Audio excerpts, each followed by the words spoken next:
السلام عليكم ورحمة الله وبركاته. أساتذتي وإخواني، إنني اليوم مسرور جدا لأن هذا اليوم يوم استقلالنا وحريتنا. هذا اليوم أنجانا الله فيه من الظالمين في الهند، فإنهم كانوا يظلموننا ظلما شديدا ويضربوننا ويجبروننا ويمنعوننا عن عبادة الله، عن الصوم، عن الصلاة في المساجد، وكان ذبح البقرة ذنبا عظيما.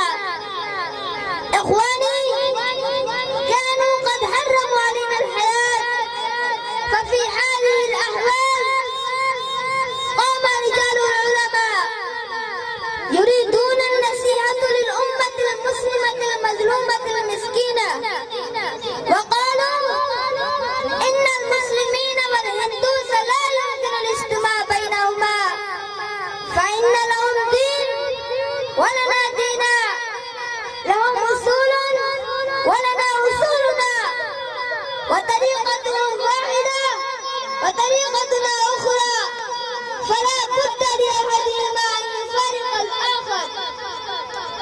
إخواني، فبجوار